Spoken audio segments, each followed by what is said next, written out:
Now, Tubbs, stand by because I'm going to come to you with that question I gave you a few days ago for Jay Shetty, author. Number one. You got a number one, right? New York Times best-selling author. Congratulations, Jay Shetty. It's hard to do. Thank you. Very grateful. I appreciate all the love and support from my incredible community that's been following along for so long. So thank you. Of lovers and underachieving lovers that want to be better lovers.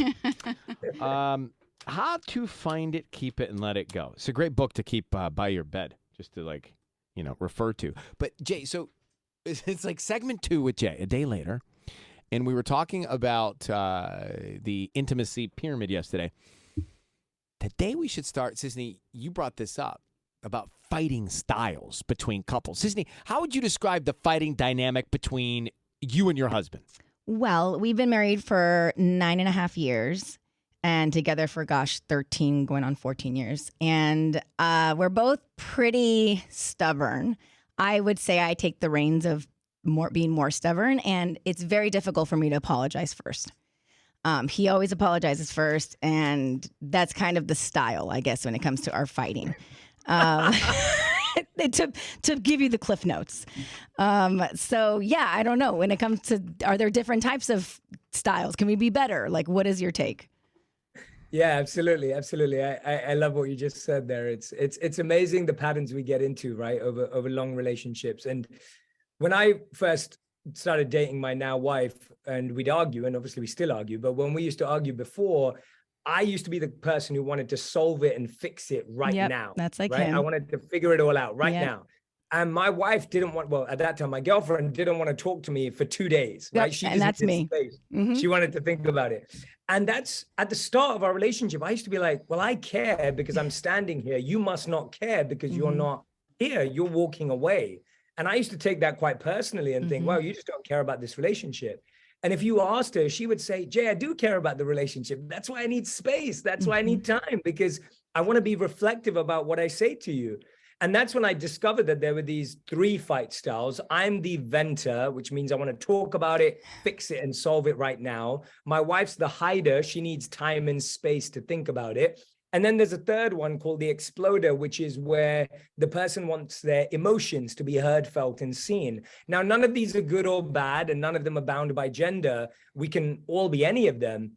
But what happens is, now that you're aware, you actually don't take it personally, and you can actually respond more effectively. So now when I want to talk about it now, when we fight now after 10 years of being together, and I want to fight about it now, and my wife wants to wait 2 days, we meet somewhere in the middle at like 12 to 24 hours. And then that way I don't have to be too patient. She has enough time to think about it. But, the Gottman Institute did this research where they found that the number one skill of a healthy relationship was not date nights. It wasn't gifts. It wasn't vacations. It wasn't anniversaries. It was learning how to fight. Wow. And I think a lot of people underestimate just how much you're going to argue, discuss, and debate in a relationship. And of course, barring any toxic, very unhealthy behavior, these tools can be really, really useful. It's interesting you sort of categorize them, because I'm thinking, okay, well, what am I, right? What are we? Yeah. So I used to be I'm very impatient. Like I need to, like, what's wrong? Let's do it now. I'm that, Let's right? fix it. However, recently I've been the guy like, let's sleep on it and talk tomorrow. Yeah. Oh. But I think I'm hoping it goes away. No. Like, I'm hoping it just dissipates by then. So I kind of have a hybrid. I kind of have a hybrid of those two working for me. Yeah. That makes a lot of sense. Then we have a test inside the book as well that people can go to online and figure it out, their fight style. Oh, I love a So, test. Tanya, did you take the test, and what are you? I know I'm the venter. I know when Robbie and I fight, I'm like, I want to do it right now. Figure it out. Oh, Tanya for sure is a vendor. Yeah. And Robbie is the hider. He needs time and space. And I used to take it personal too. I was like, you just want to be away from me. And it's like, not that at all. So it was that chapter was very interesting to me.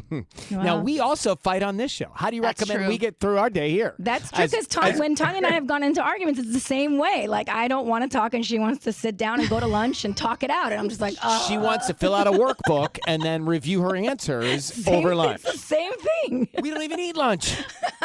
We're fasting. That's amazing. Yeah, and it applies to all types of relationships. It really does apply. Mm-hmm. All right, well, listen, more on this, 8 Rules of Love. Jay Shetty, thank you so much for coming on his podcast. It's called On Purpose, wherever you get your podcast. Pleasure, bro. Thank you. Yeah. Thank you so much. So grateful for your time and energy. Everyone. Wonderful Thank meeting so much. you. See you later. Bye, Jay. Bye, everyone. Thank you Bye. so much. Bye. He's I like him a incredible. lot. I knew you would. I kind of like have a bro crush. I know. I can't believe he came back the next day. When have I ever invited someone to come back to Yeah, that was interesting.